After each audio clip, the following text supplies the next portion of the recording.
Well, I have to ask you about one more senator who voted for cloture and who has had his ears boxed for that. Senator, what's the deal with you and John Cornyn? Oh, look, John Cornyn is our senior senator. He is a friend.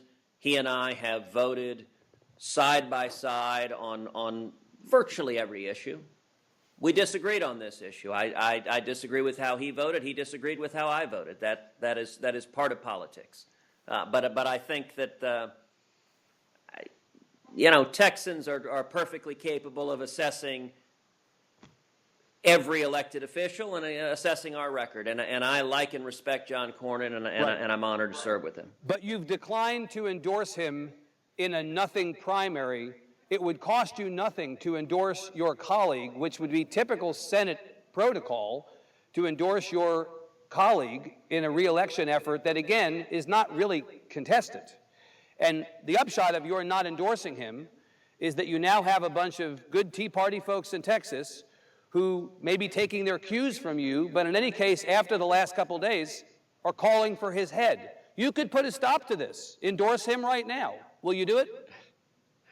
Well, as I mentioned a minute ago, I think it is very likely I'm going to stay out of all incumbent primaries. And listen, part of the reason why I'm doing that is Evan, you remember very well the journey that we traveled during the Senate campaign last year, where when I started, we were at 2% in the polls. No one thought we had a prayer. Right. And we went through a $50 million primary. We were outspent 3-1. And what happened in that race is that thousands upon thousands of grassroots activists, of Republican women, of Tea Party leaders, of business leaders, of community leaders, knocked on doors and got on the phone and got on email and got on Facebook and got on Twitter.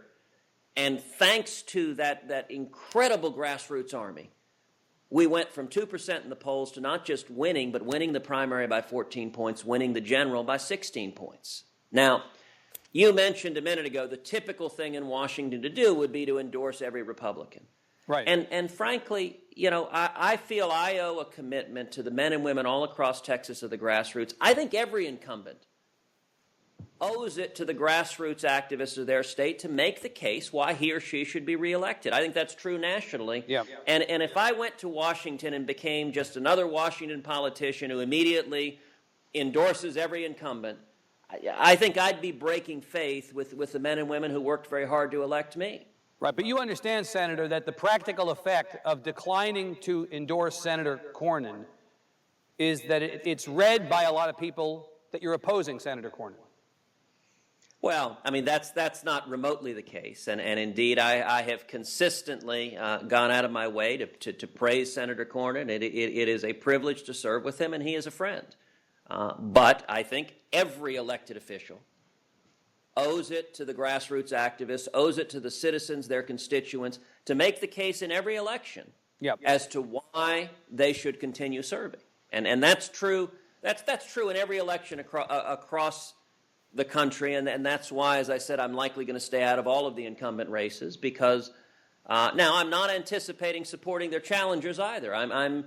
What I expect to do is leave it to the voters of the respective states to make the decision who is the best individual to fight for the citizens of that state.